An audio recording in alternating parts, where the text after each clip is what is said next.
New year की पूर्व संध्या पर रोहन अपने दोस्तों के साथ एक पुराने मैंशन में पार्टी करने गया। यह मैंशन शहर से दूर एक सुनसान जगह पर था, जो रोहन के दोस्त के चाचा का था।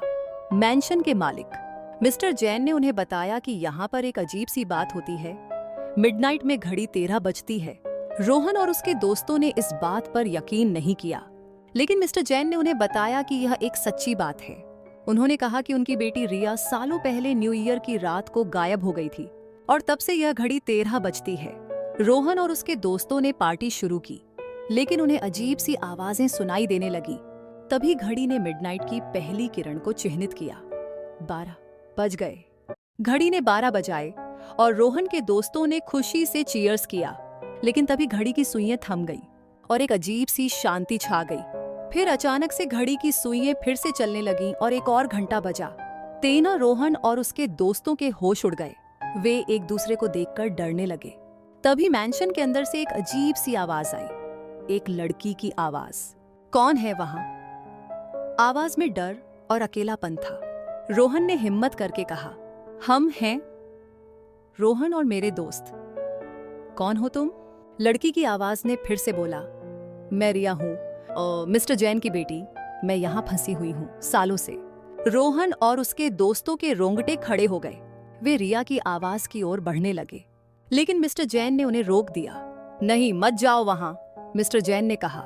रिया को खतरा हो सकता है, वह एक शापित आत्मा है। लेकिन रोहन ने मिस्टर जैन की बात नहीं मानी और रिया की आवाज की ओर बढ़ गया। तभी उसने एक कमरे में प्रवेश किया, जहां रिया की एक पुरानी तस्वीर थी। रिया की तस्वीर से एक आवाज आई, मुझे आजाद करो, मुझे इस शाप से मुक्त करो। रोहन ने रिया की तस्वीर को देखा और पूछा, कौन सा शाप है?